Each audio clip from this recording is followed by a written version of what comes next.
Nelson Mandela est né en Afrique du Sud en 1918, après avoir obtenu un diplôme en droit en 1942 à l'université de Johannesburg. Il entre à l'ANC. Il fonde le premier cabinet d'avocats noirs en Afrique du Sud. L'apartheid signifie séparation. Il s'agit d'une politique de développement séparée des populations en fonction des critères ethniques et linguistiques dans des zones géographiques choisies. Et pourtant, à cette même date, l'ONU adopte la Déclaration universelle des droits de l'homme qui stipule dans son article 1er que tous les êtres humains naissent libres et égaux, en dignité et en droit. Ils sont doués de raison et de conscience et doivent agir les uns envers les autres dans un esprit de fraternité. Après plusieurs années de lutte contre l'apartheid, Nelson Mandela est condamné en 1964 à la prison à vie.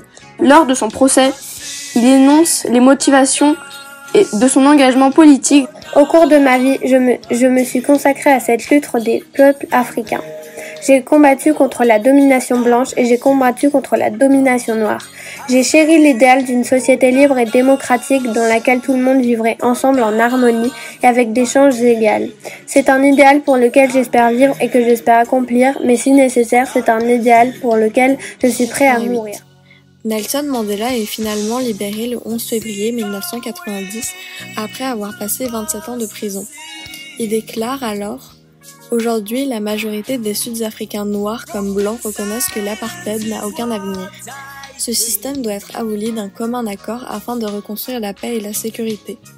Notre marche vers la liberté est irréversible, nous ne pouvons laisser la peur l'emporter.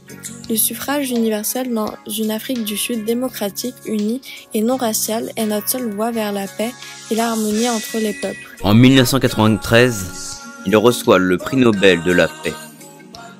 Lors de cette cérémonie, il rend hommage à Martin Luther King, défenseur de la non-violence. Que chacune de nos aspirations prouve que Martin Luther King avait raison, quand il disait que l'humanité ne peut plus être tragiquement liée à la nuit sans étoiles, du racisme et de la guerre. Que les efforts de tous prouvent qu'il n'était pas un simple rêveur quand il parlait de la beauté, de la véritable fraternité et de la paix. Les premières élections pluralistes et multiraciales ont lieu en 1994. L'ANC remporte une très large victoire. La même année, Nelson Mandela est investi président de l'Afrique du Sud.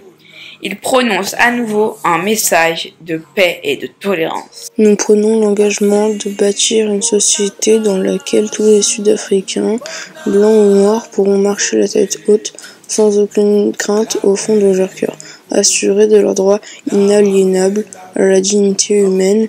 Une nation arc-en-ciel en paix avec elle-même et avec le monde. Le soleil ne se couchera jamais sur une réussite humaine si glorieuse. Nelson Mandela est un des grands politiques du XXe siècle, une icône de la défense des libertés fondamentales des êtres humains.